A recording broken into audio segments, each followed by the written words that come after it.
세계적인 베스트셀러로 읽혀지고 있는 책들 많지요. 많지만 그 가운데 한 가지, 한 책, 프레젠트라고 하는 그런 책이 있습니다. 이름 그대로 하면 선물이라는 그런 책이죠. 그래서 실제로 한국판에는 선물로 번역되어 있습니다.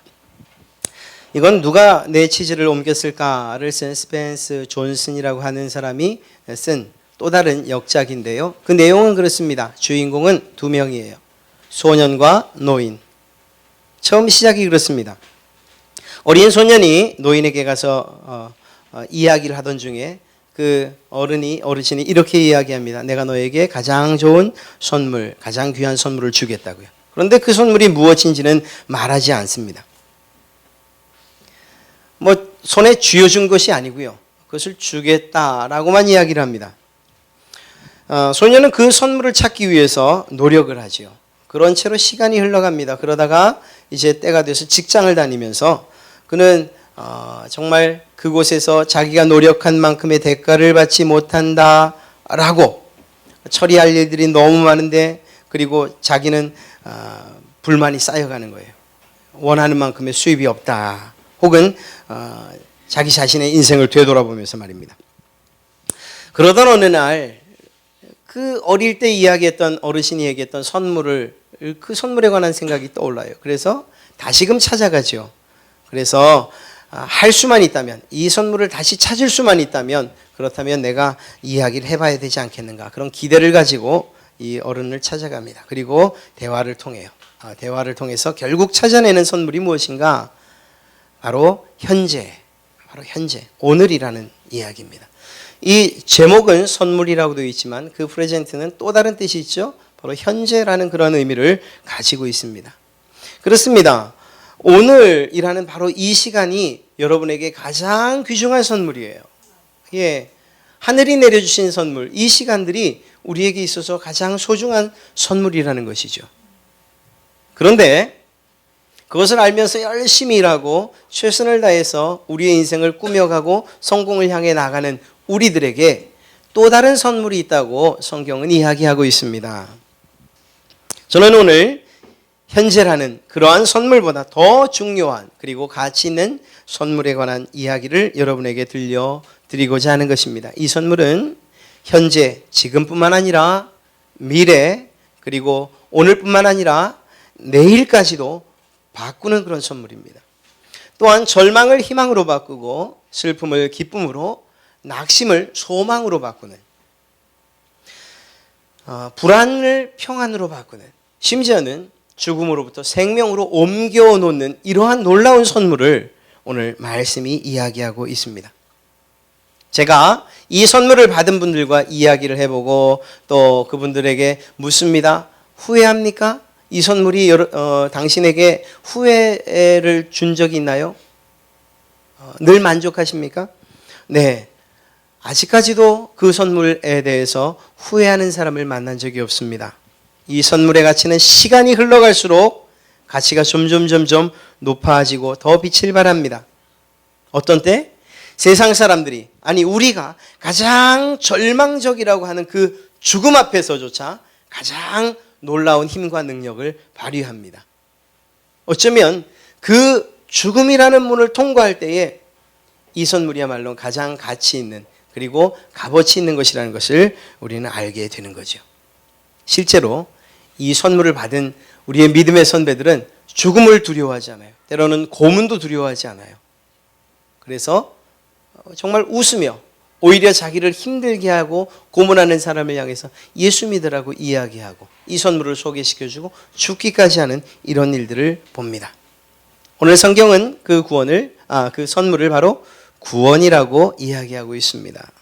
저는 오늘 여러분들에게 이 구원이라는 선물에 대해서 말씀드리고, 그리고 이것이 어떤 선물인지, 그리고 어떤 사람들이 받을 수 있는지, 받은 결과들이 어떤지 그것에 대해서 잠시 나눠보려고 합니다. 여러분 그 선물의 가장 큰 특징이라면 뭘까요? 선물을 받고 줘보시지 않았습니까? 선물의 가장 큰 특징이라면 무엇일까요? 부모가 자녀에게 선물하죠. 네, 그렇습니다. 사랑하는 남녀가 서로 선물을 해요. 주고 받고. 또 정말 존경하는 스승에게 그 마음을 담아서 제자가 선물을 합니다. 이들이 주고받는 선물들, 또 많은 선물이 있겠지만 어떤 공통점이 있을까요? 어떤 공통점? 네, 사랑하는 마음이요. 예, 맞습니다. 그것도 있고 또 더 오늘 제가 여러분에게 말씀드리고자 하는 그 중요한 공통점은 무엇인가 하면 공짜라는 거예요. 선물이 공짜라는 거예요. 예를 들어서 이렇습니다. 선물을 받는 사람들이 어떤 대가를 요구하지 않는다는 거예요. 자녀에게 또 연인에게 또 스승에게 선물을 주면서 계좌번호를 적은 쪽지를 주지는 않잖아요. 그렇죠? 예, 바로 그것입니다. 반대로 어떤 행위의 대가로 무엇을 요구하고 또 받는다면 이것 또한 선물이라고 말할 수 없는 거죠. 예를 들어 열심히 일한 직장인이 있습니다. 회사로부터 돈을 받죠. 예, 받습니다. 이때 회사가 급여를 주면서 이렇게 전화를 해요. 지난 한 달간 일하시느라고 수고 많으셨습니다. 제가 통장으로 선물을 보냈어요. 이렇게 얘기하지는 않습니다. 만약에 그렇게 이야기하는 사장이나 혹은 윗 상사가 있다면 아마 대번 죄송합니다. 욕을 할 거예요. 무슨 소리, 내가 얼마나 힘들게 뼈 빠지게 일을 했는데 그걸 선물이라고? 공짜로 주지도 않으면서 이렇게 얘기할 거예요. 선물은 그 특징이, 가장 큰 특징이 공짜라는 거예요. 공짜. 여러분이 저에게 선물을 하고 나서 계좌번호를 준다든가, 아니면 제가 여러분에게 선물을 하고 나서 제가 깎아드릴게요. 50%만 주세요. 이렇게만 얘기해도, 아니 그게 아니라 10%만 얘기를 해도 뭐야, 왠지 속은 것 같은 그런 느낌이 들 겁니다. 그래요. 회사에서 일했어요. 그거는 정당한 수고와 노동의 값이에요. 만약 그 돈을 떼어 먹으면 우리는 수단과 방법을 가리지 않고 찾아갈 거예요. 내 돈 내놓으라고, 내 돈 내놓으라고. 그건 정당한 거예요. 오늘 여러분들과 함께 읽은 말씀을 좀 쉬운 말씀으로 제가 다시 한번 읽어드리죠. 한번 주의 깊게 한번 들어보십시오. 하나님의 은혜로 여러분은 그리스도를 믿어 구원을 받았습니다. 그것은, 그 구원을 받은 것은 여러분의 힘으로 된 것이 아니라 하나님의 선물입니다. 그것은 우리의 선행으로 된 것이 아니므로 아무도 자랑할 수 없습니다. 그 구원을 받았다고 해서 누구에게도 자랑할 수 없습니다. 이렇게 이야기하고 있습니다. 말씀을 가만 곱씹어 보니까 구원이 선물이라는 것은 알겠어요. 아, 하나님의 선물, 구원이 하나님의 선물이구나. 그런데 읽다 보니 궁금증이 생기죠? 왜 구원이 선물이어야만 하지? 왜 구원이 선물이어야만 하는가? 나는 내 성격상 선물로 받고 싶지 않아. 구원이라 해도 내가 정당한 대가를 치르고 구원을 받고 싶어. 이런 생각 안 드십니까? 아마 자존감이 강하시거나 또 자기에 대한 능력이나 또 자기의 그 커리어를 자랑하시는 분들이라면 충분히 그렇게 생각할 거예요. 아니, 누구에게 빚지고 사는 것을 싫어하는 분들이라면 이렇게 생각하실 거예요. 아, 구원? 그것도 내가 뭔가를 하고 나서 받고 싶다. 공짜로 받는 건 난 정말 싫어. 공짜 좋아하면 뭐가 된다고 이렇게 얘기하니까 난 싫어. 이렇게 얘기할지도 모릅니다. 그러나 오늘 이 말씀을 통해서 우리는 이것을 공짜로 받을 수밖에 없다는 사실을 알게 돼요. 우리가 착하게 살고 선하게 살고 또 베풀면서 살면 우리는 이야기를 해요. 보통 사람들이 그렇게 말해요. 아니, 천국 착하게 살면 되는 거지, 선하게 살면 되지, 선행하면서 나눠주면서 베풀면서 살면 그러면 천국 가는 건 아니야? 이렇게 얘기를 하죠. 그러나 우린 그렇게 말하지 않습니다. 아니, 성경이 그렇게 말하지 않습니다. 왜 성경은 우리의 힘으로 우리의 선행으로 천국을 갈 수 없다고 말하는 것일까요? 왜 우리의 힘으로는 구원을 받을 수 없다고 말하는 것일까요? 그 이유는 아주 간단합니다. 우리 인간이 너무나 불완전하기 때문이에요. 여러분, 오늘은 여기서 보니까 제가 굉장히 거룩해 보이죠? 여러분도 거룩해 보입니다. 제가 볼 때는. 굉장히요. 아주 눈빛이 초롱초롱하시고 그 얼굴에서 정말 거룩한 빛이 드러나는 것 같아요.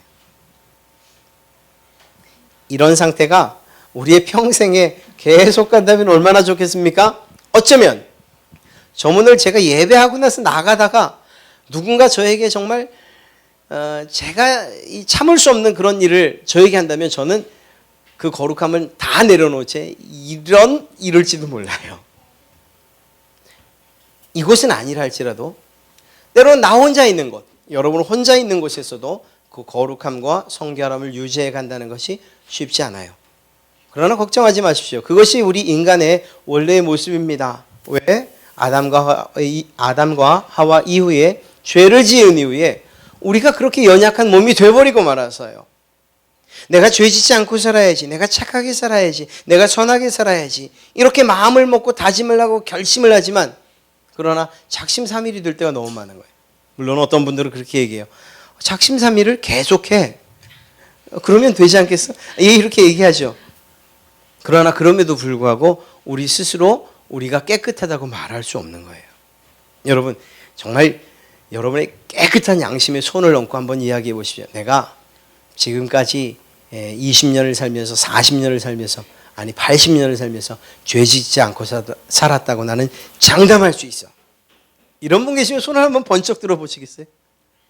이게 쉽지 않은 일이에요. 네. 그런데 성경을 보니까 너희가 10가지를 아니 100가지를 아니 1000가지를 다 지켰다 하더라도 그 가운데 한 가지 법을 어겼냐? 그러면 나는 네가 죄인이라고 이야기할 것이다. 이렇게 말하고 있거든요. 그러니까 실제로 우리가 노력해서 우리의 선행으로 구원받을 수 있는 사람이 없다라고 말하는 것이 옳은 거예요. 우리가 사람들을 판단합니다. 아니에요, 목사님. 그래도 저 사람은 법 없이 살 수 있어요. 그러나 그것이 어떤 눈으로 어떤 관점으로 바라본 거죠? 상대적인 나보다 나은 거예요. 나보다 나은 거예요. 어떤 사람들보다 나은 거예요. 그러나 하나님은 그분의 눈은 매우 절대적이에요. 그래서 그 누구를 볼 때에도 죄 없는 사람을 찾을 수 없는 것. 그것이 우리 모든 인류의 공통점이고 또한 과제인 것입니다. 그래요. 성자라고 칭호받는 혹은 이 시대의 목사라고 하는 사람들, 아니 정말 거룩하다고 하는 사는 산속에 들어가서 고행을 하고 수도를 하는 사람이라 할지라도 그에게서 죄를 발견하는 일은 결코 어렵지 않아요. 생각으로 죄 짓는 것도 주님께서는 죄라고 이야기하셨기 때문에요. 자, 인간의 선도 악도 모두 상대적인 거예요. 그러니까 절대자 되신 하나님의 앞에서 우리는 죄송합니다만 죄인일 수밖에 없는 거예요. 이렇게 볼 때에 성경은 이 사실에 대해서 무엇이라고 말하고 있는가? 로마서 3장 23절에 모든 사람이 죄를 범하였음에 하나님의 영광에 이르지 못하더니, 또 말씀하십니다. 3장 10절과 12절에 기록된 바 의인은 없나니 하나도 없으며 깨닫는 자도 없고 하나님을 찾는 자도 없고 다 치우쳐 함께 무익하게 되고 선을 행하는 자는 없나니 몇 명도 하나도 없다. 여러분, 이것이 우리 사람들, 우리들의 모습이 아니 내 모습이에요. 이런 면에서 볼 때에 우리 스스로는 구원받을 만한 그러한 능력도 또는 자격도 없다는 것을 오늘 성경이 이야기하고 있는 것입니다. 그래서 선물로 받을 수밖에 없는 거예요. 공짜로. 그런데 이게 정말 공짜냐는 거예요. 정말 왜 그렇잖아요. 바겐세 혹은 공짜 이렇게 붙은 현수막, 여러분 가면서 무슨 생각이, 이거 정말 공짜 맞아? 이거 하나 요만한 거 주고 큰 것도, 정말 실제로 그 우리 시골에 계시는 어르신들 공짜로 나눠 드립니다. 이거 믿고 갔다가 정말 아주 큰 손해 보고 오시는 분들 많잖아요. 우리 동네도 가끔 와요. 공짜입니다. 얼마나 강조하는지 알 수 없어요. 이 공짜입니다. 진짜 공짜입니다. 정말로 거저드립니다. 가보면 그렇지 않죠. 사람들은 그래요. 그러나 성경이 여러분에게 이건 거저주는 것입니다 라고 하면 믿으십시오. 정말로 거저 주시는 것이기 때문에 그렇습니다. 그럼에도 불구하고 궁금하지요? 정말 공짜인지 한번 보겠습니다. 에베소서 2장 8절의 말씀, 제가 다시 쉬운 말씀으로 읽어드리죠. 하나님의 은혜로 여러분은 그리스도를 믿어 구원을 받았습니다. 그리고 무엇이라고 말하지요? 이어서 그 말씀에 대해서 여러분의 힘으로 된 것이 아니라 하나님의 선물입니다. 예, 하나님의 선물이라고 이야기하고 있어요. 제가 앞서 말씀드렸죠. 선물의 가장 큰 특징이 뭐냐? 공짜라네. 예, 하나님께서 여러분에게 선물로 주셨다고 한다면 그건 공짜라는 거예요. 하나님이 여러분을 갖고 여러분하고 흥정하겠습니까? 야, 내가 구원 줄 테니까, 내가 구원을 줄 테니까 나 이 돈만 줄래? 뭐 이런 얘기 하시겠습니까? 그럴 뿐이 아니시잖아요. 하나님께서 말씀하시는 건 그것은 그대로 이루어지는 것인데 말입니다. 하나님은 근본적으로 자비하신 분이시고 그리고 사랑이라고 불려지는 사랑 그 자체이신 분이십니다. 에베소서 2장 7절을 읽으면 이렇게 이야기하고 있습니다. 이는 그리스도 예수 안에서 우리에게 자비하심으로써, 하나님의 자비하심으로써 그 은혜의 지극히 풍성함을 오는 여러 세대에게 나타내려 하심이라. 하나님께서 하나님의 자비하심을 여러분에게 주기로 원했다는 거예요. 그 당대뿐만 아니라 오는 세대에도 주기로 원했다는, 바로 여러분에게 말입니다.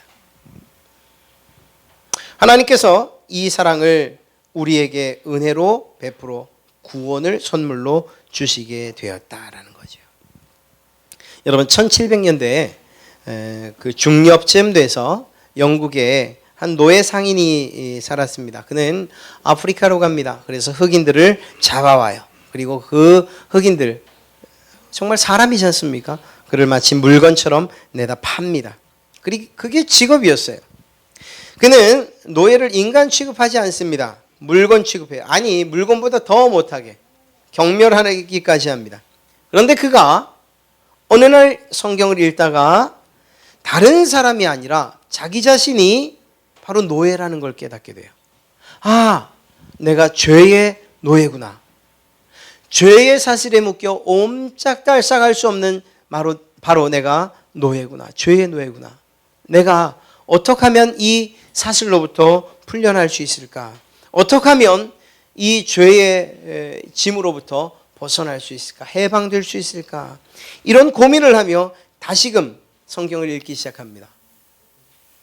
자기의 모습을 본 후에 성경을 보는 거죠. 그러다가 그곳에서 십자가에서 자기의 죄를 대신해서 죽으신 예수 그리스도, 그분의 사랑을 그곳에서 발견합니다. 그리고 그 예수님을 자신의 구주로 영접하지요. 그리고 나가 그 구원의 감격을 시로 읊습니다. 그것이 옛날 찬송가 405장, 바로 Amazing Grace입니다. 나 같은 죄인 살리신 주 은혜 놀라와, 잃었던 생명 찾았고 광명을 얻었네. 큰 죄악에서 건지신 주님의 은혜 고마워. 나 처음 믿은 그 시간 귀하고 귀하다. 이제껏 내가 살아온 이것도 주님의 은혜다. 또 나를 장차 본향에 인도해 주실 것이다. 그곳에서 우리 영원히 주님의 은혜로 해처럼 밝게 살며 주님을 찬양하리라. 여러분, 빠지지 않는 단어가 뭐죠? 예, 주님의 은혜, 주님의 은혜, 주님의 은혜. 바로 이 은혜가 다른 이야기로 하면 선물인 거예요. 구원을 여러분에게 주셨다. 구원을 여러분에게 은혜로 주셨다는 말은 구원을 여러분에게 선물로 주셨다는 이야기입니다. 이것이 우리가 값없이 받은 거예요. 우리는 그저 그분께서 우리를 구원해 주신다고 믿기만 하면 되는 거예요. 말로 고백하고 생각으로 생각하고 말로 고백하고 그리고 우리의 의지를 다해서 믿기만 하면 되는 거예요. 그러니 이것 정도는 우리가 행위라고도 말할 수 없는 거죠. 그렇습니다. 여러분에게 주어진 구원은, 또 주어질 구원은, 그것은 거저 주어진 것이라고 말할 수 있어요. 그러나 값없이 받았다고 여러분 손에 그저 덜렁 쥐어진 구원처럼 느껴진다고 해서 무시하진 마십시오. 왜냐하면 비록 우리는 값없이 받았으나 주님은 여러분에게 구원을 선물하기 위해서 자기 자신의 생명을 십자가에다 못 박으셨어요. 그 값은 다 치르시고 여러분에게 돈은, 여러분에게 대가는 받지 않으시겠다는 거예요. 그 가치가 정말 형편없다는 것이 아니고요. 그 가치를 생각할 때에는 죽음의 가치만큼, 예수님의 생명의 가치만큼 소중하고 귀중하고 우리가 따라갈 수 없는 빛나는 가치를 가지고 있어요. 그러나 그것을 여러분에게는 그냥 주시기로 했다 하는 것이죠. 그러니 엄밀하게 말하면 우리에게 주신 구원, 우리가 영원토록 행복을 누릴 천국은 예수님의 생명이라는 가장 비싼 값의 선물인 것입니다. 이 귀한 선물을 소개해드리고 싶어서 오늘 이 예배 자리에 여러분을 초대한 것이죠. 여러분, 마지막 한 가지만 살피고 마치겠습니다. 그러면 하나님께서 인생에게 은혜로 내리시는 이러한 구원의 선물을 우리가 어떻게 받을 수 있느냐 하는 거예요. 그의 답 또한 성경에 있습니다. 에베소서 2장 8절, 하나님의 은혜로 여러분은 그리스도를 믿어 구원을 받습니다. 예수 그리스도 그분을 믿는 것으로 그 놀라운 가치를 가진 구원을 여러분의 것으로, 여러분이 선물로 받을 수 있다는 것입니다. 더 정확하게 말하면 믿음을 통해서 faith through faith, 믿음을 통해서 구원을 얻는 것입니다. 그러면 이때의 구원을 얻는 믿음이라는 것, 이것은 과연 무엇일까요? 예를 들어 보겠습니다. 제가 아주 좋은 선물을 하나를 마련했습니다. 제가 생각하기 이건 최고예요. 그런데 제가 제 아들에게 줍니다. 그런데 이 아들이 이제 정말 머리가 컸다고 할까요? 전 그거 안 받겠습니다. 아니면 어리석다고 할까요? 저는 아빠가 주는 선물 별로 좋아하지 않아요. 받지 않겠어요. 이렇게 얘기합니다. 제가 줄 것 같습니까? 안 주지요? 여러분, 여러분에게 아무리 귀한 선물을 누군가가 준다 할지라도 여러분이 거절하면 그건 받을 수가 없는 거예요. 그렇지 않습니까? 여러분에게 가장 필요한 것이라고 생각하는 것을 그 누군가가 선물했을 때 여러분이 보면 정말 필요한 거였어요. 이런 반응일 때 그것이 선물이고, 그리고 그때 기쁨이지. 나 이거 필요 없는데요? 그러면 주는 사람도 불쾌해지죠. 그래? 여러분, 많은 사람들이 예수님을 선물로 받지 못하는, 믿지 못하는 이유가 무엇일까요? 첫째는 듣지 못해서 그래요. 예수님에 대해서 알지 못해요. 관에서 들은 바가 없기 때문에. 예수님이 선물이라고, 예수님께서 당신의 생명을 살리기 위해 대신 죽으셨다는 이러한 이야기를 들은 적이 없기 때문입니다. 선물에 대해서 모르는데 어떻게 그것이 귀한 것인지 알 수 있겠습니까? 또 다른 이유는 예수님께서 주시는 그 선물, 그 구원이 좋은 것은 알겠는데, 그런데 내가 기대했던 선물보단 형편없다고 느껴지기 때문이에요. 종종 행사나 잔치에 초대를 받아 갈 때가 있죠. 예, 갑니다. 보통 선물을 수건으로 합니다. 근데 제가 어느 곳을 가서 우산을 받았어요. 굉장히 마음이 좋았어요. 여긴 굉장히 좋은 걸 주네, 우산. 비 오는 날 사단이 난 거예요. 이게 죄송합니다. 여기 중국하고 관계된 분들, 혹시 친척 있는 분들, 중국산이었어요. 그래서 우산을 딱 폈는데 피면서 벌써 살이 하나 부러지는 거예요. 진짜로요. 제가 여기서 거짓말하겠습니까? 진짜로. 제가 어떻게 했을까요? 뭐 어떻게 버리죠? 정말 과감하게 버렸어요. 뒤 한 번 돌아보지 않고 버렸어요. 선물임에도 불구하고 말입니다. 여러분 보십시오. 내가 원하는 수준이 아니면 그건 선물이라고 이야기할 수 없어요. 별로 중요하지 않아요. 저는 그것을 좋아하지 않아요. 그래서 그냥 과감하게 쓰레기통에 버려요. 우리가 이 세상을 살면서 선물이라고 여기는 것들이 어떤 것들인지 아십니까? 제일 좋은 선물? 저도 이게 좀 풍족하게 정말 원하는 만큼 썼으면 좋겠어요. 돈이요. 예. 저 맞다고 얘기하잖아요. 또 때로는 건강이요. 때로는 나도 진짜 국회의원 아니면 좀 아는 사람들이라도 있으면 좋겠다 싶을 정도로 권력이나 명예. 또 때로는 어떤 좋은 관계를 맺는 것, 이런 것들을 선물이라고 생각해요. 왜? 그건 내 삶에 당장 유익이 되잖아요. 얼마나 좋습니까? 이런 것들은 많으면 많을수록 좋다고 생각합니다. 저도 똑같아요. 저도 그렇게 생각해요. 그런데 우리가 이것들을 가치 있게 여길 때에 하나님께서 주시는 그 구원이라는 선물을 받습니다. 하나님께서 주시는 그 구원의 선물이 내가 누리고 내가 소원하는 것보다 가치 없다고 여길 때에 안 받는 거예요. 거절하는 거예요. 그럼 정말 가치 없는 거냐? 그게 아닌데도 불구하고 말입니다. 사도 바울이라고 하는 사람이 있습니다. 이 바울은 물론 성경에 나오는 분인데요. 당시에 로마가 가장 큰 힘을 작용하고 있을 때 로마의 시민권자였어요. 또한 종교적으로나 세상적으로나 최고의 학자에게서 가르침을 받은 엘리트였습니다. 그는 자신이 원하는 만큼 가지고 누릴 수 있는 능력이 있는 그런 사람이었어요. 그런데 그가 무엇이라고 말하는지 아십니까? 예수님을 만난 다음에 예수님으로부터 구원을 경험한 다음에 그 구원을 선물로 받은 다음에 그는 이렇게 이야기합니다.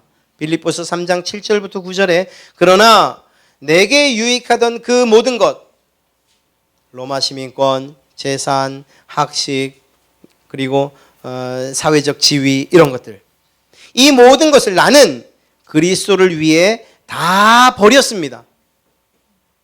버렸다고요. 마치 제가 그 우산을 쓰레기통에 집어던진 것처럼 버렸다고요. 더구나 내가 모든 것을 잃어버린 것처럼 여기는 그 이유는 내 주 예수 그리스도를 아는 지식이 훨씬 더 가치가 있기 때문입니다. 나는 그리스도를 위해 모든 것을 잃어버렸습니다. 더 정확하게 말하면 버렸습니다. 자기 스스로. 내가 그 모든 것을 쓰레기처럼 여기는 것은 그리스도를 얻고 그분과 완전히 하나가 되기 위한 것입니다. 사랑하는 성도 여러분, 성경에서 가장 위대한 인물이라고 말하는 사도 바울, 그가 여러분에게 이렇게 권하고 있는 거예요. 세상에서 가치 있는 게 무엇입니까? 돈입니까? 명예입니까? 권력입니까? 아닙니다. 저는 그것을 가지고 있었는데 이미 쓰레기통에다 버렸어요. 언제? 예수님을 만난 다음에 말입니다. 왜냐하면 그분의 가치가 훨씬 더 높은 것을 깨달았기 때문이죠. 여러분, 그렇습니다. 이 구원은 사실은 세상의 모든 좋은 선물 또 좋은 것들의 가치를 무색하게 만듭니다. 특별히 여러분이나 제가 죽음의 문을 열고 들어갈 그때의 말입니다. 다른 세상으로 들어갈 때 돈이나 명예나 권력이나 건강이나 관계나 이 모든 것들을 가지고 갈 수 있다면 그것은 가치가 있을 거예요. 그러나 어느 장례식장을 가봐도 어느 죽음의 현장을 가봐도 돈 한 푼 쥐고 가는 그런 인생을 만나지 못했어요. 명예? 살아있는 사람이 대신 누리는 거예요. 죽은 사람은 가지고 가지 못해요. 권력? 그것도 마찬가지입니다. 건강? 아무리 건강한 몸, 조각 같은 몸, 아무리 아름다운 미모여도 그래도 정말 냉동실에 넣지 않으면 하루가 뭐예요? 몇 시간 지나지 않으면 썩어가기 시작합니다. 정말 냄새가 날 정도로, 보기 싫을 정도로. 사랑하는 성도 여러분, 그것이 이 세상에서 우리가 가치 있게 여기는 것들이었다는 거예요. 죽음의 문에서 다 걸러질 것들. 그러나 그 문을 통과하면서 더 정말 찬연한 빛을 발하는 가치 있는 것이 한 가지 있는데 그것이 무엇이냐? 바로 구원이라는 것입니다. 바로 예수 그리스도 그분이라는 거예요. 이 예수 그리스도 그분으로 인한 구원, 이것이야말로 여러분에게 가장 귀중하고 또한 가장 필요한 그러한 선물이 될 줄로 믿습니다. 여러분, 거절하지 마시고 여러분의 것으로 만드시기를 주님의 이름으로 축원합니다. 우리의 힘과 능력으로 얻을 수 없는, 돈으로 살 수도 없고 권력이나 명예, 경험으로도 살 수 없고 또한 우리가 노력한다고 살 수도 없는 바로 그 구원, 오직 하나님께서만 주실 수 있는, 그분에게서만 받을 수 있는 이 구원, 하나님께서 주시는 것을 감사함과 믿음으로 받는 인생 최고의 선물 구원을 받으시는 여러분 되시기를 축원합니다. 이 자리를 빌어서 또한 이러한 귀한 선물을 이미 받아 누리고 계신 갈릴리 교회 성도 여러분, 지난 몇 주간 동안 지금 여러분의 옆에 계신 그런 분들을 위해서 이 자리에 함께 오신 그분을 위해서 기도하시고 눈물 흘려 정말 마음으로 다해서 기도하시고 그리고 애쓰고 수고하신 것 결코 하나님께서 잊지 않으시고 갚아주실 줄로 믿습니다. 여러분의 눈물 흘린 기도가 결코 헛되지 않을 것이고 또한 그런 면에서 볼 때 혹시 이번 전도 축제에 어떤 열매가 혹시 없다 해도 마음에 상심하거나 낙심하거나 더 나아가 포기하지 마시고 이러한 구원의 선물을 더욱 선포하시고 그리고 전하시는 그러한 여러분 되시기를 주님의 이름으로 축원합니다.